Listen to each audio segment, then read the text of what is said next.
भारती साहब से अनुरोध करता हूं कि अपने अध्यक्षीय उद्बोधन रखें। माननीय भारती साहब। सभी आवाज आ रही मेरी? जी।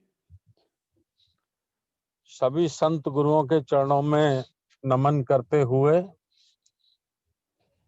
वेबिनार को होस्ट कर रहे और संचालन कर रहे हमारे राष्ट्रीय कार्यकारी अध्यक्ष जी आदरणीय बादल सिंह बौद्ध जी, राष्ट्रीय बौद्ध महासभा के समस्त राष्ट्रीय कार्यकारिणी के सदस्यगण, प्रदेशों के संयोजक, सह संयोजक, प्रदेश कार्यकारिणी के सदस्यगण, सम्मानित सभी शुभचिंतक साथियों को मेरा सादर जय भीम, नमो बुद्धाय। साथियों, आज सोमवार को संविधान पर चर्चा होती है और संविधान का अनुच्छेद एक एक करके, दो दो करके हमारे प्रोफेसर आरसी धीमान साहब बहुत ही अच्छी तरह से उसको एक्सप्लेन करते हैं, परिभाषित करते हैं, समझाते हैं और काफी लोगों में उसका रिजल्ट भी आ रहा है। आज मैं देख रहा हूं कि सोशल कार्यक्रमों में या अन्य कार्यक्रमों में जो साथी लोग या जो संगठन के लोग कभी संविधान की चर्चा नहीं करते थे, आज प्राय सभी संविधान की चर्चा करने के लिए बाध्य हैं, मजबूर हैं। लेकिन किसी कारणवश उनके कॉलेज का कोई विशेष कार्यक्रम है, इसलिए आरसी धीमान साहब हमारे साथ आज नहीं जुड़ पा रहे हैं। उनका निवेदन है कि सर मैं आज नहीं जुड़ पा रहा हूं, तो आज संविधान पर चर्चा अनौपचारिक रूप से हमारे राष्ट्रीय कार्यकारी अध्यक्ष मास्टर बादल सिंह बौद्ध जी करेंगे। मैं सभी साथियों से निवेदन करना चाहता हूं कि ध्यानपूर्वक उनकी बातों को सुने और संविधान प्रत्येक भारतीय के बौद्धिक स्तर तक पहुंचे, वहां तक जाए, ऐसा प्रयास आप सब लोग करें। हम सब लोग मिलजुल कर एक ऐसा भावना, ऐसा भाव पैदा करें भारत की जनता में, 140 करोड़ लोगों में, जिन्हें संविधान का ज्ञान अर्जित करने की जिज्ञासा उनके मन में पैदा हो सके। इसलिए समस्त साथियों से मेरा अनुरोध है, स्वयं इस कार्यक्रम में भाग लिया करें और अपने मित्र, परिवारजन, रिश्तेदारों को भी इस कार्यक्रम में भाग लेने के लिए प्रेरित किया करें। मैं मास्टर बादल सिंह बौद्ध जी से निवेदन करता हूं कि आगे का कार्यक्रम वह संचालित करें और आज संविधान पर चर्चा करें। बहुत बहुत धन्यवाद। बहुत बहुत साधुवाद माननीय साहब। आज के संविधान चर्चा में अनुच्छेद 26 पर चलो ठीक है, कोई बात हम चर्चा करेंगे। मैं कोशिश करूंगा कि जहां तक मेरा प्रयास रहेगा, स्क्रीन शेयर, सर स्क्रीन दिख रही है? शेयर हो चुकी?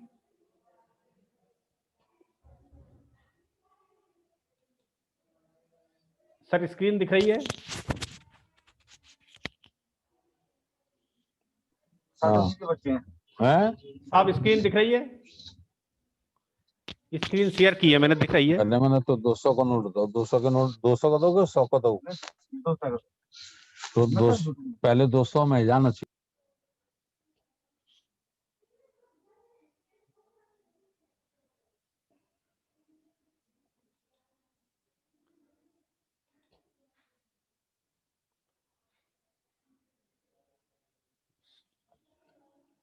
तो साथियों, मैं आपके समक्ष स्क्रीन शेयर कर रहा हूं और स्क्रीन पर जो आर्टिकल 26 दिखाई दे रहा है।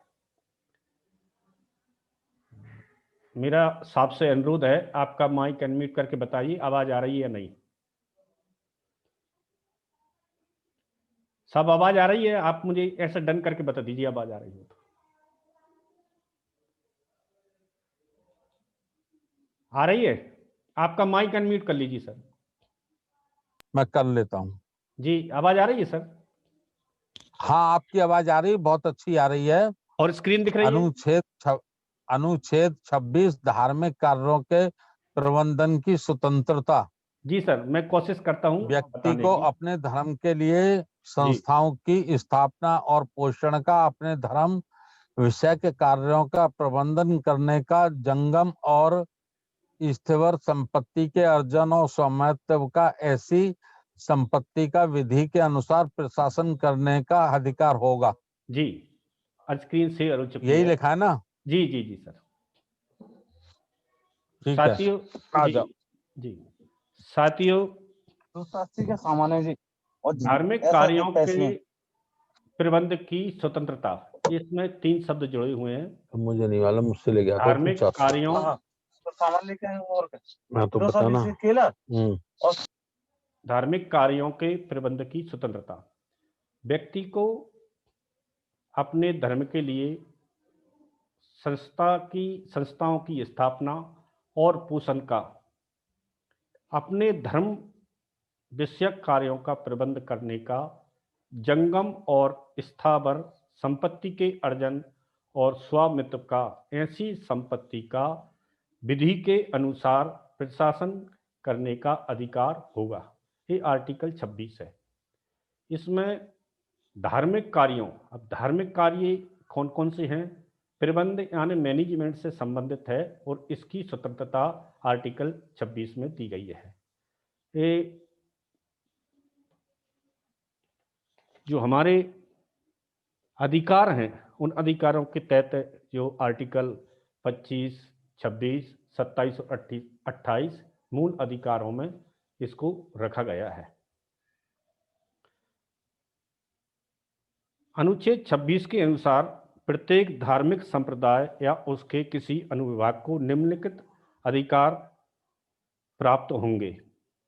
धार्मिक एवं मूर्त प्रयोजनों के लिए संस्थाओं की स्थापना और पोषण का अधिकार,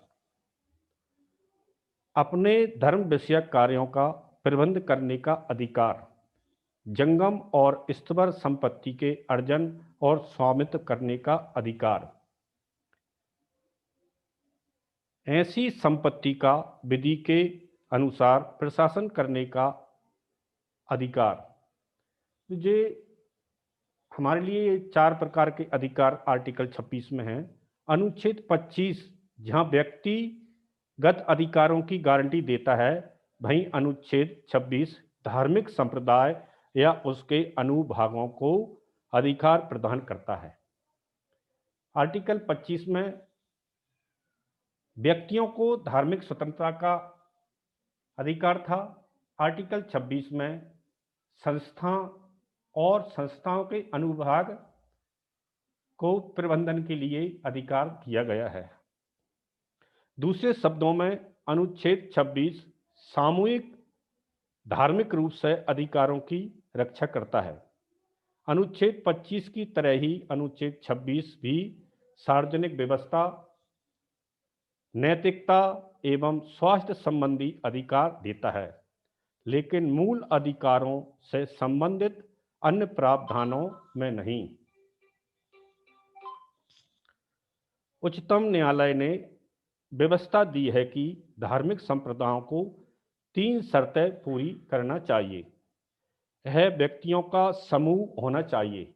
धार्मिक कार्यों के प्रबंध, जो प्रबंधकारी संस्था हैं, उनकी परिभाषा ये बताई गई है माननीय उच्चतम न्यायालय द्वारा कि है व्यक्तियों का समूह होना चाहिए जिनका विश्वास तंत्र उनके अनुसार और आत्मिक तुष्टि के लिए अनुकूल हों।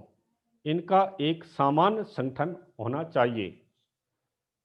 इसका एक विशिष्ट नाम होना चाहिए जो फर्म सोसाइटी अधिनियम 1978 के तहत भारत में जितनी भी रजिस्टर्ड संस्थाएं हैं ये उनकी तरफ अनुच्छेद 26 इशारा करता है। उपरोक्त मामले के अंतर्गत उच्चतम न्यायालय ने व्यवस्था दी है कि रामकृष्ण मिशन और आनंद मार्ग हिंदू धर्म के अंतर्गत धार्मिक संप्रदाय हैं।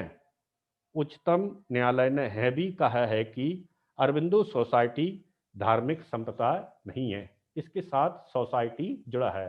यहाँ उच्चतम न्यायालय ने एक क्लियर किया है कि हम धार्मिक संस्थाएं किसको कहेंगे और सोसाइटी किसको कहेंगे, जिसका उदाहरण भी उन्होंने मेंशन किया हुआ है।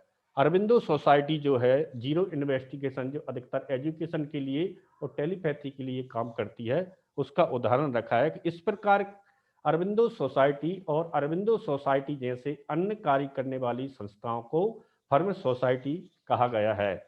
जबकि रामकृष्ण मिशन और आनंद मार्ग ये धार्मिक कार्य करने वाली प्रबंधकारी संस्थाएं हैं। अब हम सबसे पहले ये जानने की कोशिश करेंगे कि इसका विवरण किस प्रकार आता है।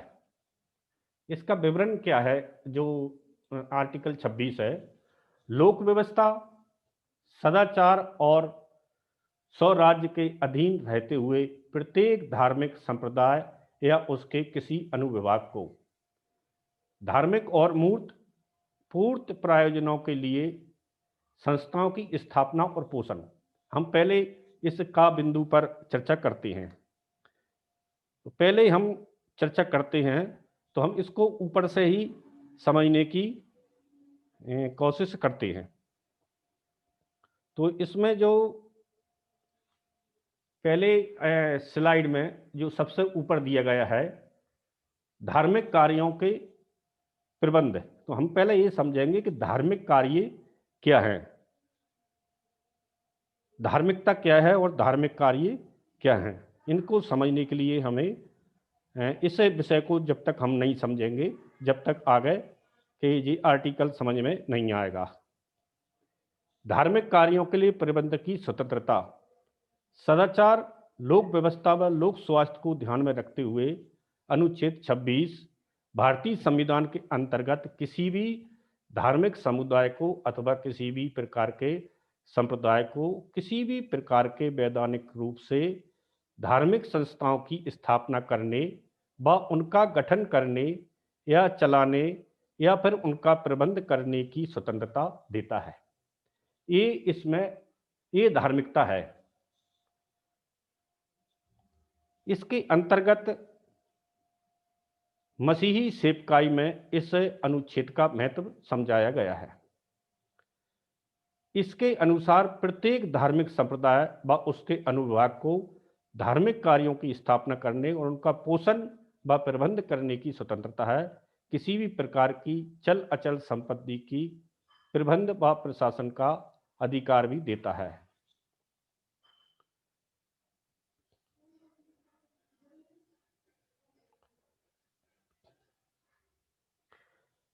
इसको हम विशेष रूप से अब जो आगे आ रही है उसमें ये है कि सदाचार और लोक स्वास्थ्य का क्या मतलब है। जो अनुच्छेद 25 की व्याख्या में दिया गया है कि किसी भी भारतीय नागरिक को अपने अंतःकरण यानी कि अपने अंदरूनी मन से ईश्वर के किसी भी रूप को व किसी भी धर्म को मानने व उसका प्रचार प्रसार करने की स्वतंत्रता है। इस किसी भी दूसरे व्यक्ति के द्वारा या फिर प्रशासन के द्वारा या फिर राज्य सरकार के द्वारा तब तक नहीं रोका जा सकता जब तक कि वह व्यक्ति अपने अधिकार का प्रयोग करते हुए कोई गैर कानूनी काम जो कि भारतीय कानून के अनुसार गैर कानूनी माना जाता है। अगर कोई व्यक्ति धार्मिक कार्यों के प्रबंध के संबंध में अपने धर्म के पोषण स्थापना के साथ साथ पोषण के कार्य करता है और इन कार्यों को करते करते वह अपने किसी प्रकार के कार्यों को शामिल करता है तो भारतीय नियम के अनुसार ये कार्य उनमें सम्मिलित नहीं है, तो इन कार्यों को वह भारतीय विधि रोक सकती है और गैर कानूनी घोषित कर कानूनन उल्लंघन करने के खिलाफ कानून के अंतर्गत कार्रवाई की जा सकती है। ये इसमें सदाचार के अनुसार इस कानून को माना गया है। अब यह सरल शब्दों में कहा जा सकता है कि अनुच्छेद 26 के अंतर्गत मसीही संस्थाओं के अधिकार प्राप्त हो जाता है कि वह धार्मिक संस्थाएं कार्यों को करने का काम कर सकती हैं। उदाहरण के तौर पर यदि कोई मसीही संस्था पंजीकरण के बाद किसी प्रकार का रक्तदान शिविर लगवाती है और उसमें प्रशासनिक अधिकारियों को बुलाती है तो वह एक सामाजिक कार्य के रूप में देखा जाएगा। ये इसका प्रबंध और मूर्त रूप में इसको माना जाएगा। जैसा कि पहले गया, धार्मिक और मूर्त प्रायोजन के लिए संस्थाओं की स्थापना और पोषण। धार्मिक कार्यों में प्रशासन को शामिल किया जा सकता है। अगर हम इस प्रकार के कोई रक्तदान है या वेलफेयर सोसाइटी के कार्य हैं, उनमें हम सरकार को भी शामिल करते हैं और आज भारत में बहुत सारे एनजीओ इस प्रकार के कार्य करके शासन से विभिन्न प्रकार के अपने कार्य कर रही हैं और कार्यों के अनुसार अपनी संस्थाओं की स्थापना और पोषण भी कर रही हैं। अब यह तो स्पष्ट है कि मसीह संस्थाएं किसी भी चल व अचल संपत्ति का अर्जन कर सकती हैं।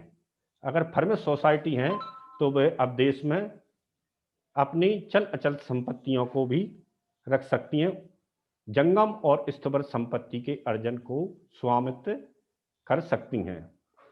सदाचार, लोक व्यवस्था व लोक स्वास्थ्य का क्या मतलब है?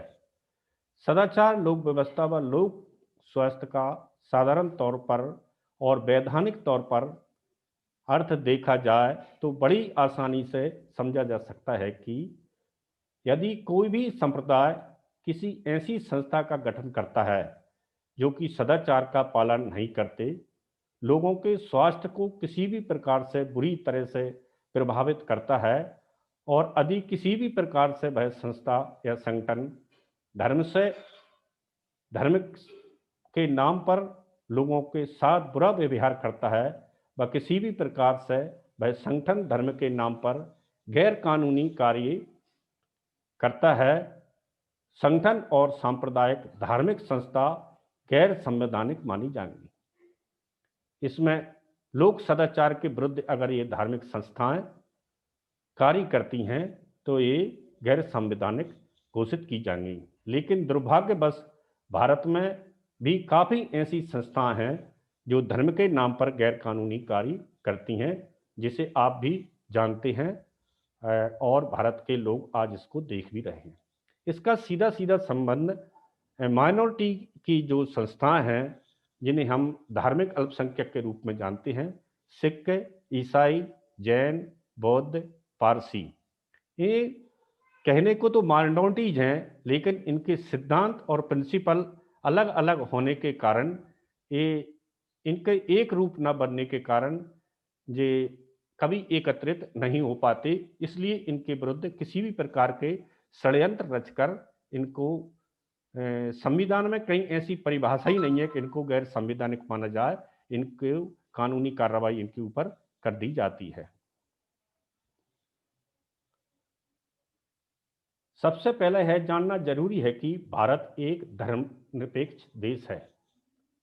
आर्टिकल 26 के तहत ये जो हम बार बार कहते हैं कि भारत की विशेषता क्या है, भारत में की विशेषता है ये है कि हाँ, भौगोलिक रूप से और शैक्षिक रूप से, भाषाई रूप से, जातीय रूप से, सांप्रदायिक रूप से यहाँ बहुत अनेकताएं हैं। लेकिन उन अनेकताओं को समावेश करने के लिए आर्टिकल 26 संरक्षण देता है, इसलिए कोई किसी को परेशानी नहीं होती है। लेकिन जैसे जैसे ये धार्मिक सोसाइटी और संस्थाएं बढ़ती हैं तो इनके विरुद्ध कार्य करने शुरू हो जाते हैं। अभी अभी उदाहरण के तौर पर उत्तर प्रदेश, मध्य प्रदेश और अन्य राज्यों में इसका हमको असर दिखाई देता है। भारत एक धर्मनिरपेक्ष देश है। भारत एक गणतंत्र है जिसका अपना एक अलग संविधान है, एक ऐसा संविधान जो कई तरह के अधिकार और स्वतंत्रता प्रदान करता है। अब जैसा कि हम सब जानते हैं कि भारत में काफ़ी धर्मों के लोग रहते हैं और भारतीय संविधान सभी धर्मों के विषय में समान रूप से परिभाषित करता है। साधारण तौर पर यदि कहा जाए तो कहा जा सकता है कि भारत के हर एक नागरिक को, चाहे वो किसी भी धर्म से संबंध क्यों न रखता हो, धर्म के विषय में उसे समान अधिकार प्राप्त हैं। जब आज के समय में मसीही कालीसियों का भारत में काफ़ी विरोध देखने में आता है, इसके पीछे एक धारणा है मानी जा सकती है कि भारत में हिंदू बहुल आबादी इस धर्म को पश्चिम का धर्म मानती है। भारत में अगर हम जहाँ मसीही मदर टेरेसा की बात करते हैं तो ईसाई धर्म की तरफ हमारा इशारा और दिमाग जाता है, सोच जाती है, जबकि दया और करुणाशीलता ये भारतीय संविधान के दो अंग हैं कि मानव मानव के प्रति प्रेम करें, क्योंकि भारतीय संविधान की जो प्रारंभिक प्रस्तावना शुरू होती है उसमें यही होती है कि हम भारत के लोग, ये संप्रदाय, धर्म और जातियां और विखंडन बाद में मानव की उपज के अनुसार हैं। तो मदर टेरेसा के जैसे कार्यों को जब हम देखते हैं तो ये आर्टिकल 26 के तहत एक धार्मिक सोसाइटी और प्रबंध के तहत भारत में कार्य करते हुए अपनी स्थापना करने के साथ धर्म का भी पोषण करती हैं। संविधान एक ऐसा साधन है जिसके माध्यम से मसीह समाज को उनके अधिकार मिल पाते हैं। धर्म के संदर्भ में भारतीय संविधान में कुल 4 अनुच्छेद हैं। एक मसीह व्यक्ति को अब तो भारत में हर एक नागरिक को इन अधिकारों के विषय में जानकारी होना बहुत आवश्यक है। भारतीय संविधान के अंतर्गत आर्टिकल 25 से लेकर अनुच्छेद 28 तक धर्म के विषय में व्याख्या दी गई है। अब जो आजकल एक समस्या चल रही है वो समस्या आर्टिकल 26 के तहत आती है, धर्मांतरण और मसीहत।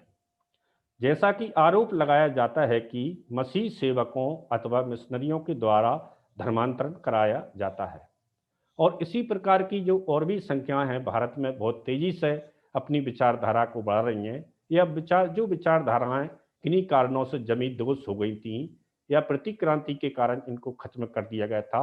इन अच्छे विचार वाली संस्थाओं का भारत में जैसे जैसे प्रभाव बढ़ रहा है तो उनके विरुद्ध कहीं ना कहीं बहुत अधिक संख्या बाहुल्य वाले लोग षड्यंत्र रचते हैं और जो मसीही सेवक और अन्य मिशनरियों के द्वारा धर्मांतरण कराया जाता है और भोले भाले लोगों को प्रलोभन देकर उनका धर्मांतरण किया जाता है।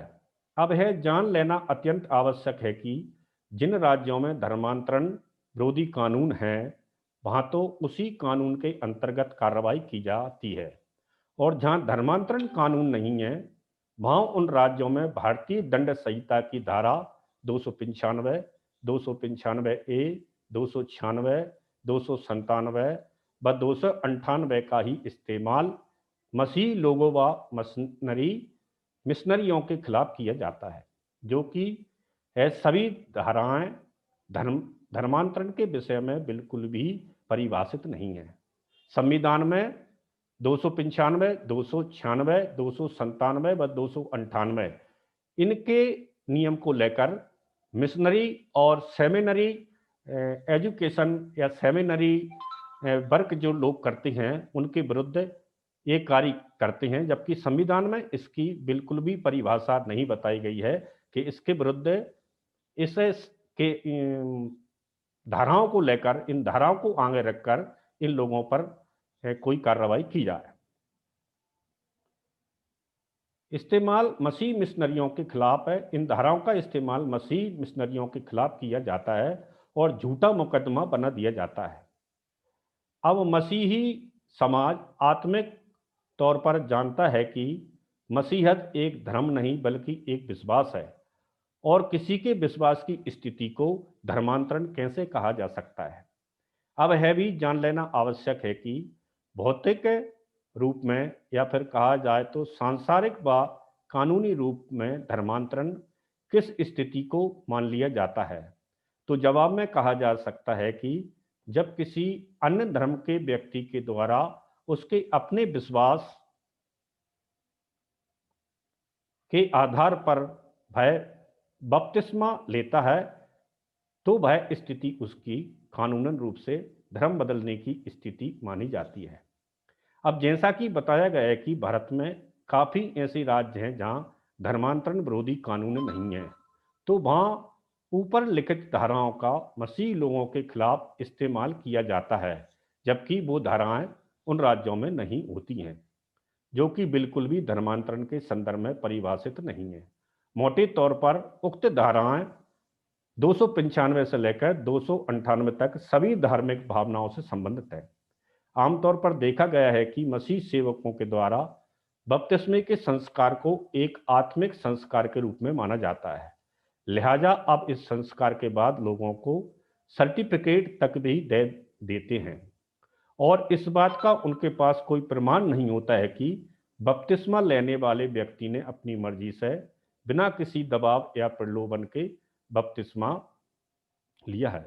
इस संदर्भ में जरूरी है कि कानूनी मान्यताओं को ध्यान में रखते हुए इस बात को प्रमाणित करने के लिए सबूत के तौर पर उस व्यक्ति को हलफनामा लेना चाहिए जो कि बपतिस्मे की सत्यता प्रमाणित करता हो, और मसीह सेवकों को सर्टिफिकेट देने से भी बचना चाहिए, क्योंकि सर्टिफिकेट उसी स्थिति में देना चाहिए जब बपतिस्मा लेने वाला एक व्यक्ति एक हलफनामे के साथ साथ क्षेत्रीय अखबार में एक डिक्लेरेशन घोषणा का कॉलम प्रकाशित कराए, और यदि बपतिस्मा लेने वाला व्यक्ति अखबार में है घोषणा प्रकाशित करने के लिए तैयार ना हो, तो उस स्थिति में मसीह सेवक के द्वारा बिल्कुल भी किसी भी तरह का सर्टिफिकेट नहीं दिया जाना चाहिए।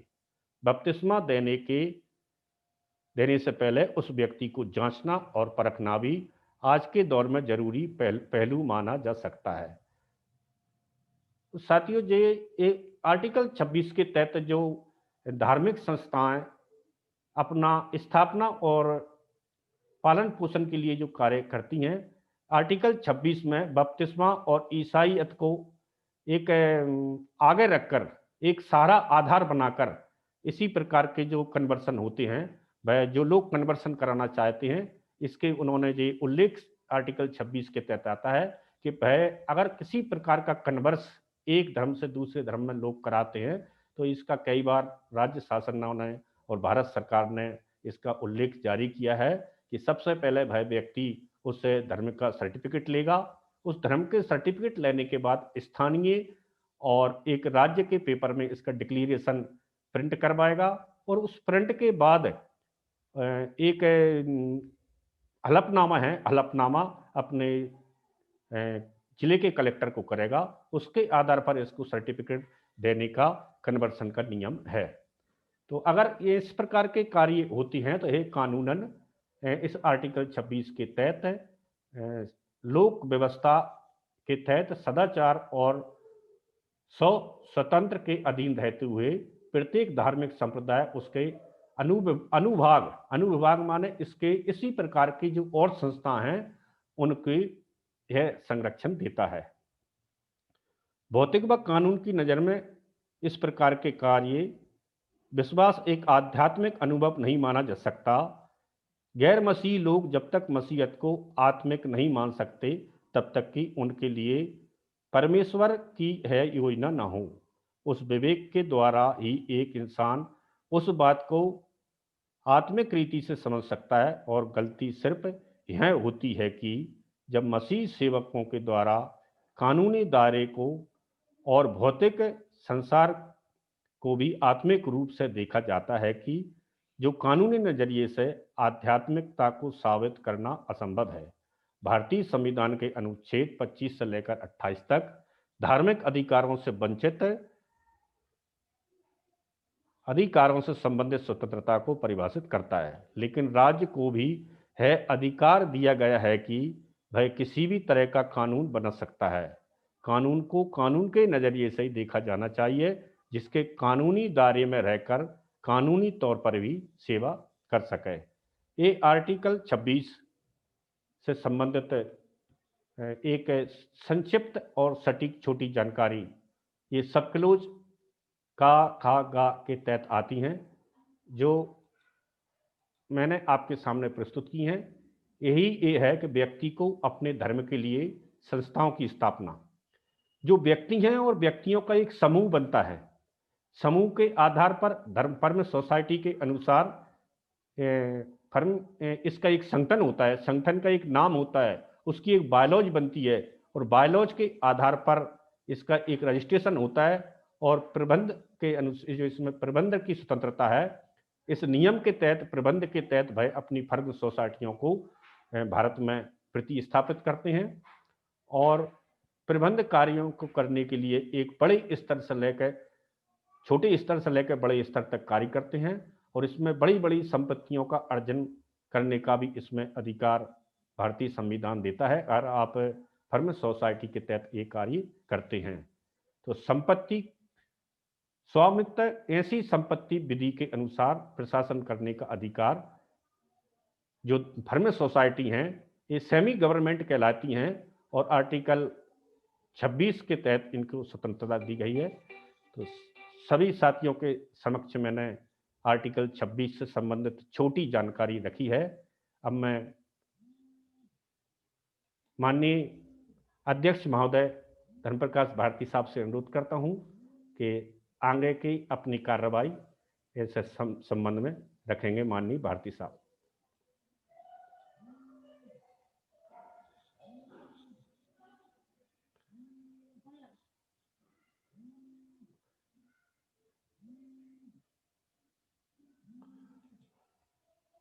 जी सर, जी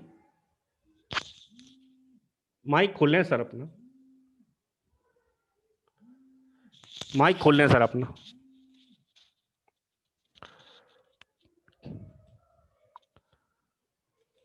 माइक खोल लें सर, माइक खोल लें। मैंने आपके खोल दिया है ऑप्शन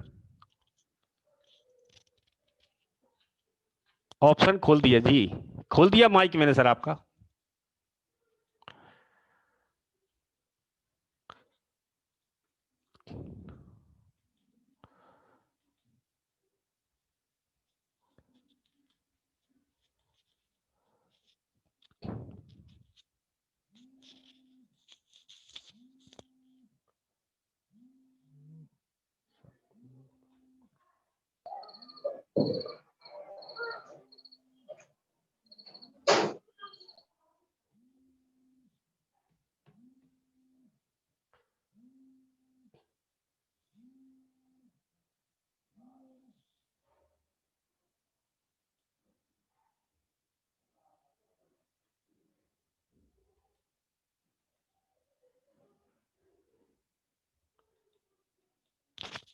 हाँ जी जी सर, आप खोला जी दरअसल ऐसा था कि मेरे 2 मोबाइल ओपन थे। जी जी जी तो एक का आपने खोल रखा था, दूसरे का नहीं खोला था। जी जी जी चलिए कोई बात नहीं। तो पुनः सभी संत गुरुओं को नमन करते हुए मैं निवेदन करना चाहता हूं कि संविधान के ऊपर राष्ट्रीय बौद्ध महासभा ने जो चर्चा कराने का निर्णय लिया है उसके पीछे बहुत बड़ा सोच है। सोच क्या है? सोच यह है कि हमारे देश में जितनी भी करप्शन होते हैं, भ्रष्टाचार होते हैं या पुलिस प्रशासन या अन्य प्रशासन के अधिकारियों के द्वारा या शासन के वरिष्ठ अधिकारियों के द्वारा या सरकार में बैठे हुए राजाओं के द्वारा जो अन्याय अत्याचार होता है और अन्याय अत्याचार करने में जो सफल होते हैं वह लोग, उसका एक बड़ा कारण है और वो कारण है कि भारत के लोगों को भारतीय कानून का ज्ञान नहीं है। भारतीय कानून का ज्ञान न होने की वजह से, संविधान का ज्ञान न होने की वजह से, अन्य जो कानून हैं उनका ज्ञान न होने की वजह से बड़े पैमाने पर हमारे साथी ईमानदार लोग भ्रष्टाचार का शिकार होते हैं। राष्ट्रीय बौद्ध महासभा ने ऐसा निर्णय लिया है कि ज्यादा से ज्यादा हम लोग प्रयास करें कि भारत में रहने वाले प्रत्येक भारतीय नागरिक को भारत के संविधान का ज्ञान होना चाहिए।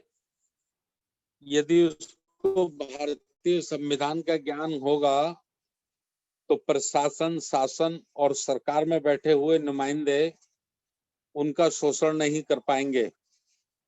वो अदालतों के माध्यम से, वकीलों के माध्यम से और कानून के जो अधिकार उन्हें मिले हैं उसके माध्यम से वो अपने हक और हकूकों की लड़ाई लड़ सकेंगे। इस उद्देश्य की पूर्ति के लिए राष्ट्रीय बौद्ध महासभा ने सोमवार के शाम 7 बजे से 8 बजे तक 1 घंटा संविधान पे चर्चा कराने का निर्णय लिया है। संविधान पर जो चर्चा करते हैं वह हमारे जो असिस्टेंट प्रोफेसर हैं आरसी धीमान साहब, वो लॉ के प्रोफेसर हैं, लॉ पढ़ाते हैं, तो काफी विस्तार से बताते हैं और लोगों को काफी पसंद आता है।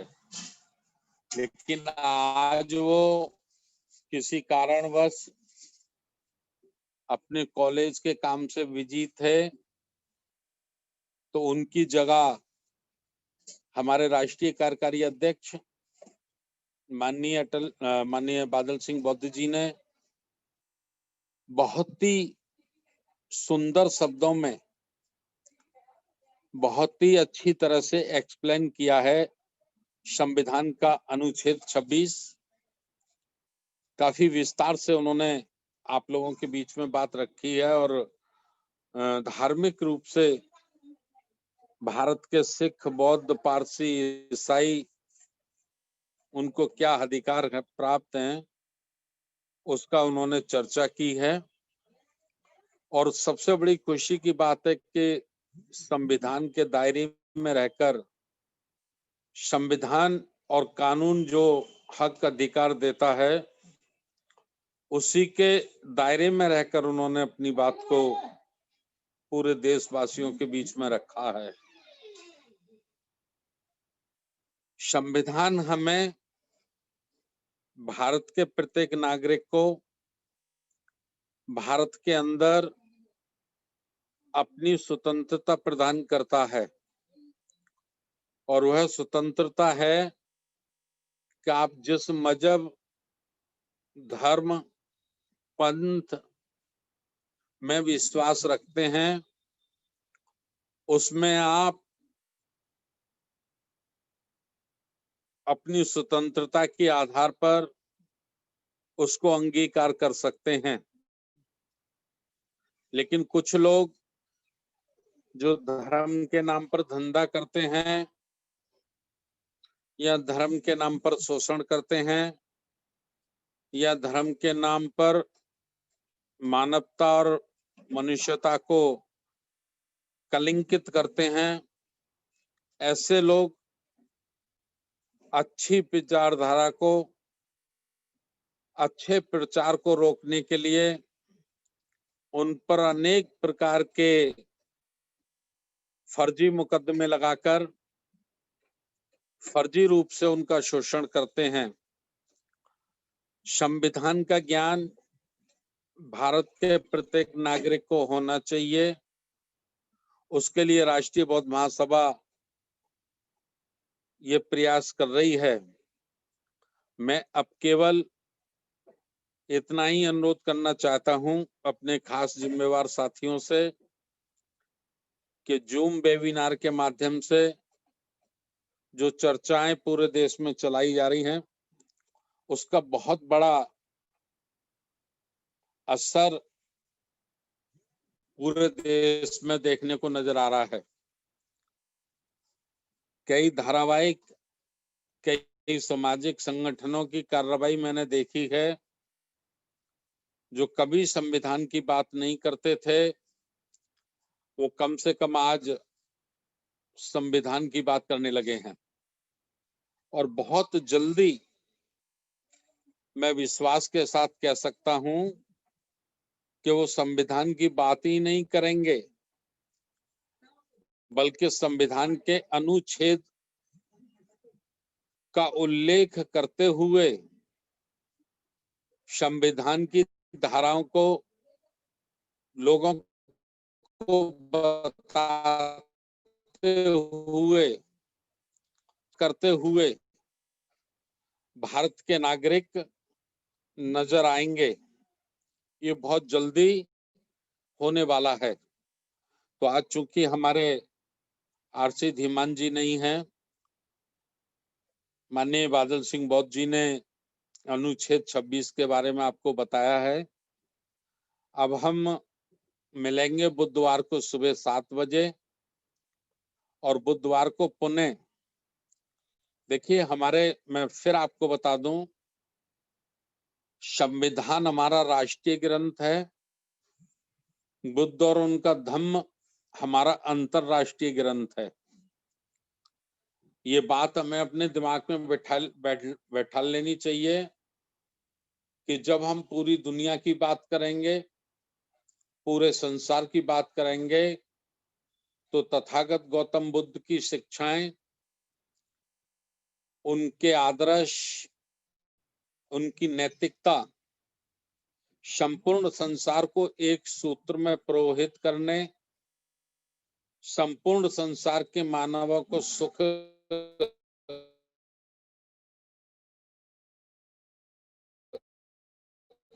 का मार्ग देगी। संपूर्ण भारत का प्रत्येक नागरिक मान सम्मान के साथ स्वतंत्र जीवन जी सके, ये अधिकार हमको केवल और केवल भारत का संविधान देगा। तो ये दो हमारे ग्रंथ हैं। एक हमारा अंतरराष्ट्रीय ग्रंथ है, विश्व समुदाय को प्रेरित करने वाला ग्रंथ है, जिसको हम कहते हैं बुद्ध और उनका धम्म। ये बाबा साहब डॉक्टर अम्बेडकर जी ने अपने जीवन के अंतिम समय पर, जब उनके पास बिल्कुल समय नहीं बचा था, अपने जीवन के संघर्ष का जितना भी निष्कर्ष था, वो बाबा साहब डॉक्टर अम्बेडकर जी ने हमको बुद्ध और उनका धम्म में दिया है। इसलिए राष्ट्रीय बौद्ध महासभा ने बहुत सोच समझकर ये कार्यक्रम आपके बीच में लाए हैं कि बुधवार को सुबह 7 बजे से 8 बजे तक हम बुद्ध और उनके धम्म पर चर्चा करके अंतरराष्ट्रीय समुदाय के साथ अपने संबंध स्थापित करें, अपने देश के संबंध स्थापित करें और भारत में स्वतंत्रता के लिए, समानता के लिए, बराबर के अधिकार के लिए हम भारतीय संविधान के अनेक अनुच्छेदों का प्रचार प्रसार करें। तो ये दो बड़े निर्णय राष्ट्रीय बौद्ध महासभा ने लिए हैं, जिसके लिए प्रत्येक सप्ताह एक दिन चर्चा होती है। सोमवार को शाम 7 बजे से 8 बजे तक संविधान पे चर्चा, बुधवार को सुबह 7 बजे से 8 बजे तक बुद्ध और उनका धम्म ग्रंथ पर चर्चा और रविवार को सुबह 9 बजे से 11 बजे तक राष्ट्रीय बौद्ध महासभा के कार्यक्रम तथा भारत देश में अनेक घटित घटनाओं पर चर्चा। और इसके अतिरिक्त महापुरुषों के विशेष जन्म जयंती, स्मरणीय दिवस पर चर्चा होती है। तो इसके लिए मैं पुनः हाथ जोड़कर फिर निवेदन करना चाहता हूं कि जितने ज्यादा से ज्यादा साथियों को हम इस आंदोलन से, इस कार्यक्रम से जोड़ने में सफल हो सकेंगे, कामयाब हो सकेंगे, उतना ही बड़ी तेजी से हम भारत को अखंड भारत, मजबूत राष्ट्र, प्रबुद्ध भारत, बौद्धमय भारत बनाने में कामयाब होंगे। अब मैं केवल ये बात कहकर पुनः फिर अपील आपसे करना चाहता हूं, 13 मार्च, 14 मार्च और 15 मार्च को 3 दिन का बहुत बड़ा फंक्शन और बहुत महत्वपूर्ण बिंदुओं पर चर्चा करने के लिए आगरा में महामानव मान्यवर काशीराम साहब की 87वीं जन्म जयंती के उपलक्ष्य में बहुजन समीक्षा दिवस कार्यक्रम रखा गया है। और जैसा बार बार आपको अपील की जा रही है, निवेदन किया जा रहा है, ये कार्यक्रम भीड़ के दृष्टिकोण से नहीं है। हमारा लक्ष्य नहीं है कि हम बहुत बड़ी भीड़ इकट्ठा करना चाहते हैं। हमारा लक्ष्य ये है कि संपूर्ण भारत में एक बैनर, एक झंडा, एक विचारधारा के साथ एक योजना के तहत महापुरुषों के आंदोलन को संचालित करना है, उसको बड़ी तेजी से आगे बढ़ाना है। तो उसके लिए उसमें जिन जिन साथियों को भाग लेना है, समस्त हमारे राष्ट्रीय कार्यकारिणी के सम्मानित सदस्यगण, जिनको लेटर भी जारी कर दिए गए हैं केंद्रीय कार्यालय से और टेलीफोन पर भी उनको सूचना दी जा रही है। हमारे प्रदेश के संयोजक, सह संयोजक, प्रदेश कार्यकारिणी के समस्त साथीगण और जो हमारे आचार्य हैं, संवैक जी भी हैं, हमारी महिला विंग की जो कार्यकारिणी है, तो इन साथियों को आमंत्रित किया गया है। एक जोन से 5 साथी, प्रदेश से 5 साथी और जिले से 3 साथी, एक अध्यक्ष, एक उपाध्यक्ष और एक युवा साथी जिसकी उम्र 18 वर्ष से 35 वर्ष हो। मैं फिर अपील करना चाहता हूं, जल्दी से जल्दी आप लोग अपनी टिकटें करवा लीजिए। वापसी आप 15 मार्च को शाम को 5 बजे का टिकट कराना। और जो साथी आगरा में ताजमहल, किला, सिकंदरा देखना चाहते हैं, वो 16 तारीख को रुकें, 17 तारीख को रुकें। उनकी रहने की, खाने की सारी व्यवस्था वहीं रहेगी, लेकिन 3 दिन वो अपना कोई भी कार्यक्रम ना रखें।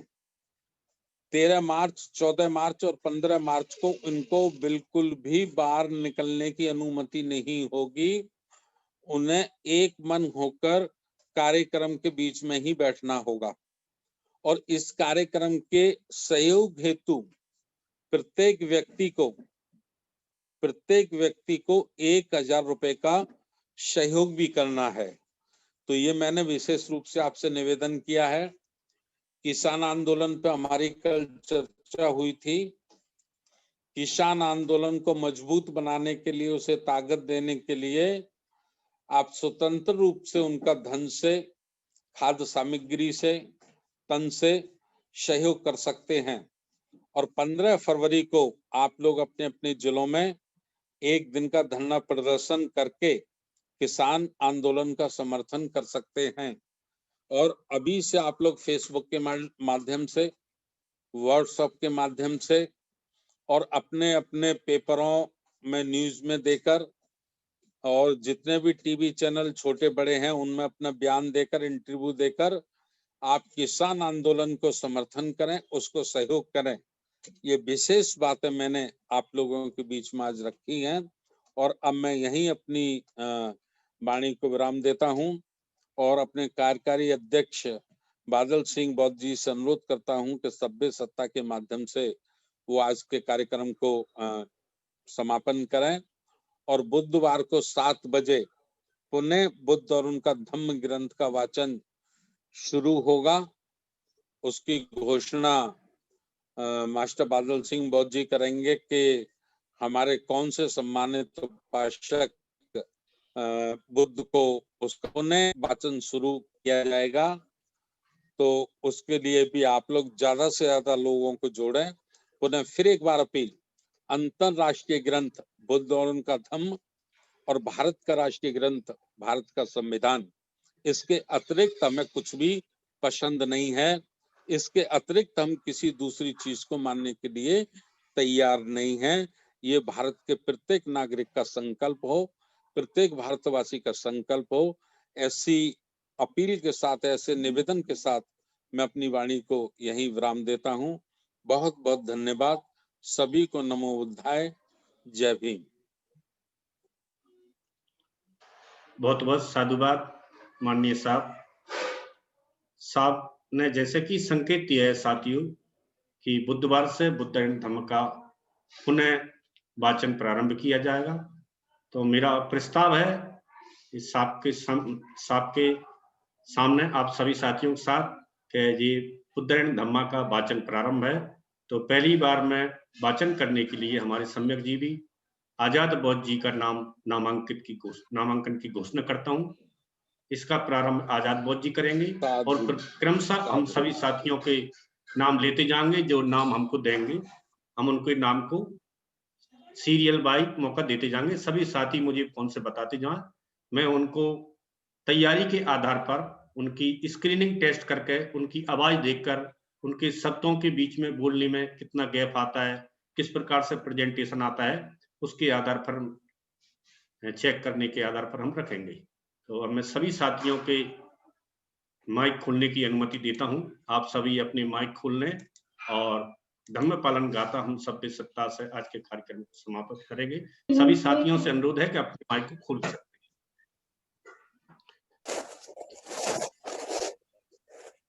सभी साथी हाथ जोड़ें और एक साथ हम धम्म पालन गाथा को दोहराएं। सब्बे सत्ता सुखी भवन्तु, सब्बे भवन्तु चखेनो, सब्बे भद्राणि पश्यन्तु मा किञ्चित् दुःखमागमः।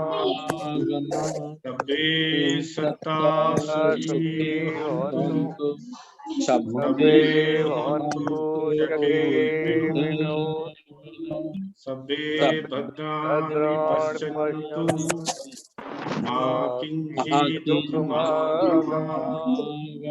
सब्बे सत्ता सुखी भवन्तु, सब्बे हन्तु सब्बे भद्राणि मा किञ्चित् दुःखमागमः। साधु साधु साधु। बुद्धं नमामि, धम्मं नमामि, संघं नमामि। सबका मंगल हो, सबका मंगल, सबका मंगल हो। संसार के सारे प्राणी सुखी रहें, निरोग रहें, खुशहाल रहें। सबका मंगल।